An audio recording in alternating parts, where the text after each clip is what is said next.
अस्सलाम वालेकुम फ्रेंड्स, कैसे हैं आप सब। उम्मीद है कि सब खैरियत से होंगे और मैं भी अल्हम्दुलिल्लाह बिल्कुल खैरियत से हूँ। तो फ्रेंड्स, माशाल्लाह से आप लोग जानते हैं कि बहुत जल्द रमज़ान मुबारक का बाबरकत महीना आने वाला है और इसके लिए जो है ना हर घरों में तैयारियाँ, खुशियाँ, कहीं पर सफाइयाँ, कहीं पर ग्रोसरी, कहीं पर शॉपिंग, ये सारी चीज़ें चली रही है। तो माशाल्लाह से मैं भी यहाँ पर आ गई थी अपने घर के लिए ग्रोसरी ख़रीदने रमज़ान मुबारक के लिए। और अल्लाह ताला इस महीने में सबको इतनी बरकत, इतनी रोज़ी और रिस्क दे ही देता है कि वो अपने रमज़ान के इंतज़ाम कर ले, महीने का इंतज़ाम करने किसी भी तरीके से। जैसे मैंने देखी हूँ कि रमज़ान मुबारक में कोई घर ऐसा नहीं होता जिनके दस्तरखान नहीं सजते, कोई घर ऐसा नहीं होता है कि जो अच्छे इफ्तार नहीं करते। अल्लाह ताला जो खुद से या कोई अच्छे हैं तो अल्लाह ताला उनको खुद ही इतनी रोज़ी और रिस्क देता है, और जो बहुत गरीब है, जिनके पास कोई इंतज़ाम नहीं है, तो उनको अल्लाह ताला कहीं ना कहीं से इंतज़ाम ज़रूर करवा देता है। तो मैं यहाँ पर आ गई थी। देखो यहाँ पर मैं अब वो दालें वगैरह ख़रीद ली थी मैंने, और मैं यहाँ पर अभी बेसन लेने लगी थी। मुझे पता चला था कि ये लूज़ में बेसन बहुत अच्छा होता है, तो वही मैं ले रही थी। तो उससे मेरा जो है ना बुरखा पूरा तरह से ख़राब हो चुका था। तो यहाँ पे देखो सब उसमें जो है ना बुरखे में इसका जो आटा आटा होता है वो लग गया था। बच्चे मेरे साथ थे, और क्योंकि ज़्यादा चीज़ें ख़रीदनी थी तो हम लोग ऑटो से, मैं बच्चों के साथ आ गई थी। हस्बैंड जो है ना कुछ काम से कहीं पर रुक गए थे, तो फ्रिज में भी मैं देखने लगी थी। यहाँ पर इतने बड़े बड़े फ्रिज थे और इसमें बहुत सारी चीज़ें थी और ऑफ़र में लगा हुआ था माशाल्लाह बहुत सारा। यहाँ पे ऑफ़र लगा था, तो मैं सोच रही थी कि चलो देख लूँ, अगर कुछ है सही लेने लायक तो मैं ले लूँ। और युसरा जब भी मैं फ्रिज में जाती मेरे आगे पीछे ही घूम रही थी, क्योंकि उसको लेना था आइसक्रीम। तो उसको लग रहा था कि जहाँ जहाँ मम्मी फ्रिज में जा रहे हैं मतलब वहाँ पे आइसक्रीम ही लेने वाले हैं, जबकि मैं जो है ना अपनी ज़रूरत की चीज़ें ले रही थी मैं यहाँ से। और यहाँ पर एक्चुअली आइसक्रीम थी, कहीं और थी, यहाँ पर नहीं थी फ़िलहाल। तो यहाँ पर देखिए, आप लोग देख सकते हैं यहाँ पे समोसे की पट्टियाँ भी मिल रही थी। तो मैं बोली चलो अच्छा है, जब रेडी है तो मेरा वक्त भी बच जाएगा, रेडीमेड यहाँ से मैं पट्टियाँ ख़रीद लेती हूँ। और ऑफ़र में भी थी, बाय वन गेट वन थी, तो इसलिए मैं यहाँ पर समोसे की पट्टी लेने लगी थी। और बच्चे जो है ना मुझे मम्मी ये रोल की पट्टी ले लो कर रहे थे, ज़िद कर रहे थे, बट वो मैंने नहीं ली। मैंने सोची कि चलो ये मैं जो है ना आटे से भी ऐसे बना लूँगी रोटी की तरह, और ये काम हो जाएगा, तो मैं कहाँ लूँ। और वैसे भी ना फ्रेंड्स इतना वक्त नहीं होता है मैं ये सब इतना बनाऊँ, क्योंकि घर के काम, और फिर मैं सोचती हूँ कि ज़्यादा वक्त इंशाल्लाह अल्लाह मतलब हम लोगों को दे हिदायत, तो हम लोग इबादत में लगाए, ये सब बनाने में बहुत ज़्यादा वक्त चला जाता है। तो आखिरकार यूसरा को जो है ना आइसक्रीम का फ्रिज मिल गया था, और उसने वहाँ से आइसक्रीम ले ली थी। जैसे कि फ्रेंड्स मैंने बताई थी, मेरी सारी ग्रोसरी तो लेके हो गई थी, बहुत ज़्यादा नहीं, थोड़ी मोड़ी चीज़ें ही मुझे लेनी थी।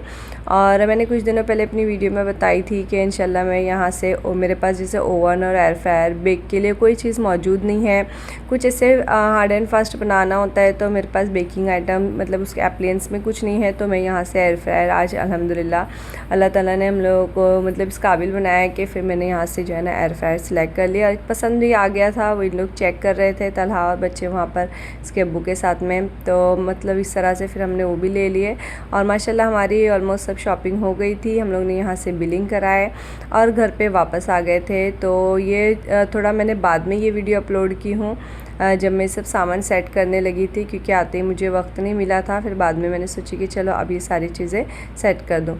तो यहाँ पर फिर बच्चे भी मेरे साथ मौजूद थे। बच्चे को भी जो है ना, बच्चों को बहुत शौक़ होता है ये सब चीज़ें बैठ के मेरे साथ देखे, और हेल्प भी करते हैं। यूसरा, हफ्सा सभी थे, तो वो लोग मेरी हेल्प भी कर रहे थे सामान रखने में। अच्छा, कुछ चीज़ें जो है ना मेरे पास ऑलरेडी मौजूद थी, जैसे मसाले वगैरह, तो वो मुझे लेने की ज़रूरत नहीं पड़ी थी, क्योंकि मैंने फिर देख ली थी लिस्ट में कि क्या क्या लेना है, तो वही चीज़ें ली थी। बाकी सब जो है ना मैं जो स्किप कर दी थी मैंने। तो यहाँ पर देखो कुछ मसाले वगैरह भी मेरे साथ में मौजूद है। तो आप लोग मेरी देखिए मैंने किस तरह से सेट की और क्या क्या सामान सेट की।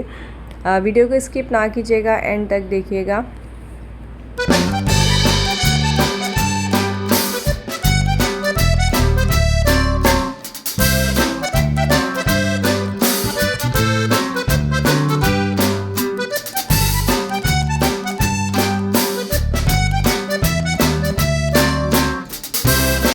तो मैं कुछ इस तरह से सामान सेट करी थी, क्योंकि मैंने जो है ना इससे पहले बहुत पहले भी वीडियो में बताई थी कि मैं कुछ कंटेनर्स होते हैं जो सिर्फ रमज़ान के लिए स्पेशली रखती हूँ, क्योंकि मेरा जो है ना सिंपल मॉड्यूलर किचन नहीं है, वहाँ पर बहुत ज़्यादा कंजस्टेड हो जाता है, मुझे प्रॉब्लम होती है पकाने खाने में।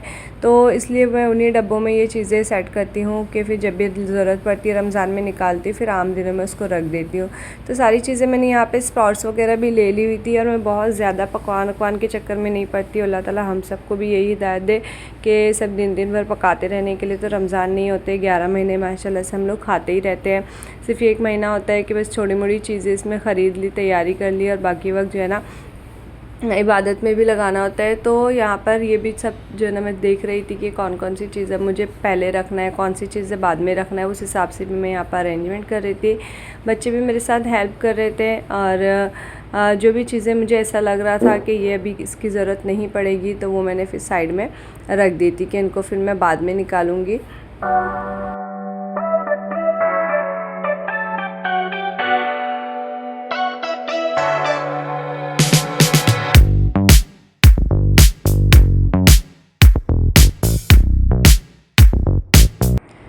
फिर भी मुझे यहाँ पर इतना लेने पर भी ऐसा लग रहा था कि कुछ चीज़ें जो है ना मैंने ज़्यादा ही ले ली हूँ, लेकिन क्या ऑफ़र की वजह से मैंने ज़्यादा चीज़ें ले ही ली थी कि बाद में भी चलो मुझे काम आ जाएगी, रमज़ान के मौके पर ऑफ़र लगी। ये एकदम सरेला बहुत गंदे टेस्ट वाली एक चीज़ मुझे मिल गई थी। ये आप लोग कभी ट्राई नहीं करना, अमेरिकन मस्टर्ड इसका नाम है।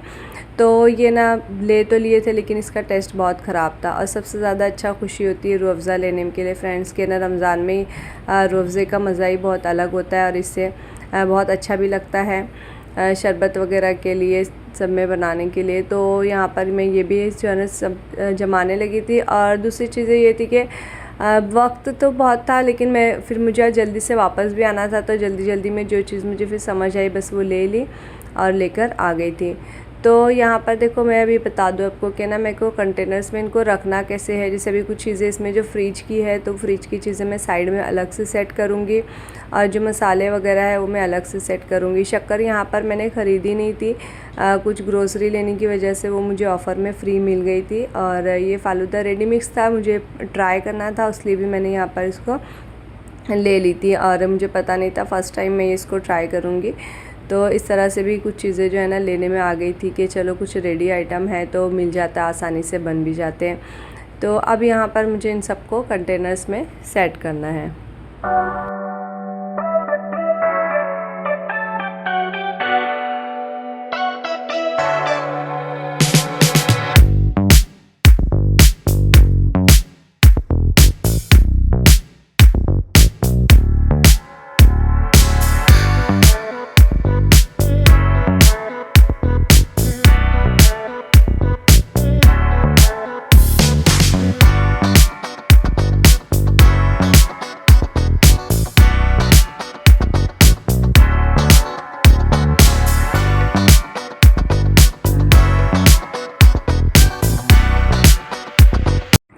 तो ये मेरे पास में डब्बे जो है ना ऑलरेडी रखे रहते हैं, मैं इनको रमज़ान में निकालती हूँ ताकि इसमें सामान सिर्फ जो रमज़ान की ग्रोसरी है वही रखूँ। फिर बाद में आम दिनों में मैं इसको हटा देती हूँ। जो मेन मेरे बड़े डब्बे होते हैं, टाकी जैसे मेरे पास में हैं, तो उसमें मैं रखती हूँ और आम दिनों में। और ऐसे नॉर्मली जो रमज़ान की चीज़ें होती है ना वो मैं इनमें रख के बाकी मैं इसको फिर साइड में कर देती हूँ, क्योंकि किचन में इतनी जगह नहीं होती है, फिर बहुत ज़्यादा मुझे कंजस्टेड हो जाता है रखने में फिर निकालने में। तो मैं यहाँ पर अभी वही करने लगी थी। और जब ये सारी चीज़ें मेरी सेट हो जाती है तो फिर मुझे ऐसा लगता है कि अब फटाफट मतलब मुझे कुछ ढूंढना नहीं पड़ेगा, आसानी से मिल जाएगी। और एक ही मतलब यही चीज़ें हैं, मुझे हर जगह हर चीज़ देखना नहीं पड़ेगा। बट फिर भी यहाँ पर कुछ बड़े बड़े पैकेट्स थे जो मैं इसमें नहीं रखना चाह रही थी। वो जो मेरी टाकी है मैं उसमें ही ये सब मुझे रखना था। तो आप लोग जो है ना मेरी वीडियो को स्किप किए बिना एंड तक देखिए, और आप लोग का साथ और सपोर्ट रहेगा तो इंशाल्लाह मैं अब रेगुलर बेसिस पे वीडियो भी पब्लिश करती रहा करूँगी। और यूट्यूब की जर्नी जो है ना इतनी मुश्किल है फ्रेंड्स, अकेले तो आसानी से इसको मतलब पूरा नहीं किया जा सकता। सबका साथ और आप लोगों का जो है ना सपोर्ट होना बहुत ज़रूरी है। तो यहाँ पर देखो मैं ये भी बता रही थी एक्चुअली कि जो मेरी उंगली में पे ये लगा है ब्लू कलर का इंक, वो मेरे 10th के जो बच्चे हैं ना वो लोग कुछ थंब के से प्रिंट ले रहे थे। उन लोग का लास्ट ईयर है तो कुछ एक दूसरे की निशानी के तौर पर ये लोग आजकल जो नए नए ट्रेंड चले हैं वो कुछ कर रहे थे। तो लोग ने मेरी उंगली में भी इस तरह से इंक से प्रिंट के लिए लगा लिए थे।